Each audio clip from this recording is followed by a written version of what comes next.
جناب آج شہر رمضان میں ہمارا جو موضوع ہے یہ وہ موضوع ہے کہ جس پر ہم جتنی بات کریں کم ہے، لیکن صرف بات نہیں کریں، عملی طور پہ اگر عمل کریں گے پریکٹیکلی ہم اپنی زندگی کا حصہ بنائیں گے، تب جا کر ہماری زندگیاں بہترین زندگی بنیں گی۔ جناب آج کا ہمارا موضوع ہے حقوق العباد، اور جناب ہمارے علماء دین بڑے پیارے بڑے محترم ہمارے دلوں کی دھڑکن ہیں، جناب علامہ سید حسن رضا ہمدانی صاحب، مفتی محمد عویس سعید صاحب تشریف رکھتے ہیں۔ آپ دونوں کو بہت بہت خوش آمدید کہتے ہیں۔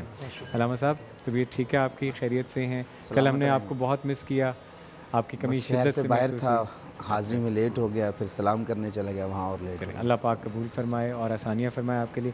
علامہ صاحب حقوق العباد بہت ضروری اور بہت انفارمیٹیو بات میں چاہوں گا کہ بیان فرمائیں۔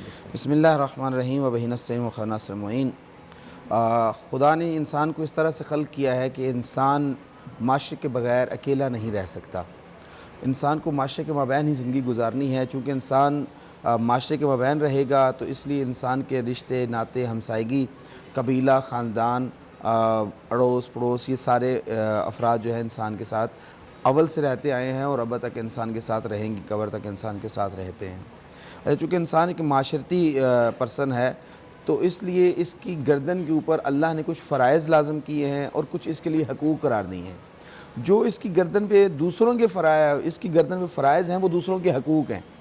جو اللہ نے اس کی گردن میں فرض کیا ہے وہ دوسروں کے حقوق ہیں۔ اب ان حقوق میں کچھ خدا کے حقوق ہیں اور کچھ خدا کی مخلوقات کے حقوق ہیں۔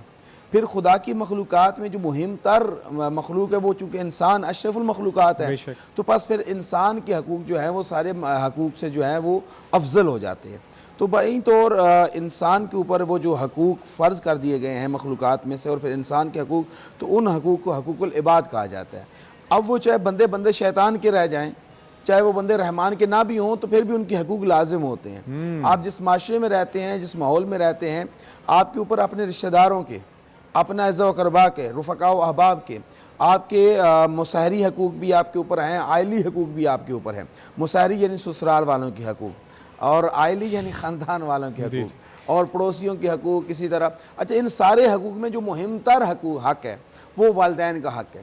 یعنی خدا نے جہاں بھی ذکر کیا اپنی ذات کے بعد اگر کسی کا تذکرہ کیا تو وہ والدین کا تذکرہ کیا۔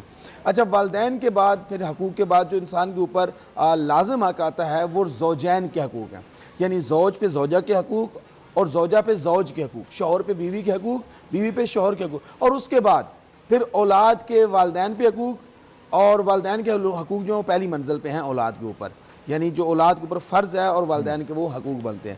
اس طرح خود اولاد کے بھی حقوق بنتے ہیں جو والدین کے اوپر فرض کر دیے جاتے ہیں۔ پھر اس کے بعد اگلی منزل آتی ہے کہ باقی رشتہ داروں کے حقوق اسی طرح سے آگے بڑھتے رہتے ہیں۔ ان سارے حقوق کو انسان اگر باحسن طریقے سے ادا کر پاتا ہے تو وہی انسان حقیقت میں عبد خدا بند ہے۔ اور یہ اتنا مہم تر مسئلہ ہے کہ پروردگار عالم نے اپنے پیغمبر اعظم کے ذریعے سے بارہا اس بار کا اعادہ کروایا ہے کہ اللہ اپنے حقوق چاہے گا تو معاف کر دے گا، یغفر الذنوب جمیعا، وہ تمہارے سارے گناہ معاف کر دے گا، مگر بندوں کے حقوق جب تک بندے معاف نہیں کریں گے تب تک اللہ معاف نہیں کرے گا۔ پیغمبر اعظم شافی معاشر ہیں، اس میں کوئی دوسری رائے نہیں ہے۔ اللہ قرآن مجید میں جا بجا نبی اکرم صلی اللہ علیہ وسلم کے شافعی معاشر ہونے کا اعلان فرماتا ہے، مگر شافعی معاشر صلوات اللہ وسلام علیہ مدینہ کی نگری میں موجود ہیں۔ ایسے میں ایک صحابی ایسے ہیں کہ جن کو رسول خدا اپنے ہاتھوں سے خود غسل دیتے ہیں، یعنی اس صحابی کا کیا مقام ہوگا، وہ صحابی کی کیا عظمت ہوگی کہ رسول خدا بڑی احتیاط سے پاؤں رکھ رہے ہیں، اور صحابہ رسول پوچھتے ہیں یا رسول اللہ آپ آج چلنے میں انداز بدلا ہوا ہے۔ فرمایا آج زمین پہ اتنے فرشتے نازل ہو چکے ہیں میرے صحابی کی نماز جنازہ کے لیے کہ میں سنبھل کے پاؤں رکھ رہا ہوں، چونکہ تمہیں تو نظر آ نہیں اسے، تمہارے لیے وہ خود کو بچا رہے ہیں اور مجھے ان کو بچانا پڑ رہا ہے۔ اور ایسے میں رسول خدا اپنی چادر کا، اپنی عبا کا، جو نماز پڑھتے رسول خدا دوش پہ لیتے تھے، مطلب اس عبا کا کفن اس کو پہناتے ہیں۔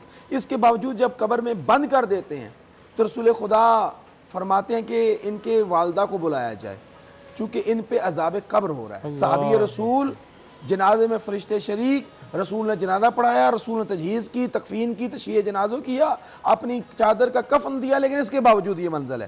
تو اب کیا ہے، والدہ کو لایا جاتا ہے، فرمایا جاتا ہے کہ رسول خدا فرماتے ہیں کہ کنیز خدا اس کے اوپر عذاب ہو رہا ہے، آپ اس کو معاف کر دیجیے۔ ان کہ یا رسول اللہ میرے ساتھ جو انہوں نے کیا میں کبھی معاف نہیں کروں گی، کبھی معاف نہیں کروں گی۔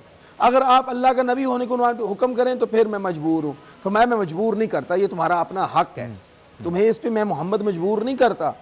لیکن پھر رسول خدا نے قبر کے منزل کو اپنی صحابیہ پر اشکار کیا. ماں تھی کہ جب بیٹے کو عذاب ہوتا دیکھا تو فوراً کہنے لگی اے اللہ میں نے اس کو معاف کر دیا، تو بھی اس کو معاف کر دیا. یعنی رسول خدا اسی کی شفاعت کریں گے جو حقوق العباد کا معاملہ دنیا سے صاف کر کے جائے گا. بہت خوب، علامہ صاحب نے بہت خوب فرمایا. اور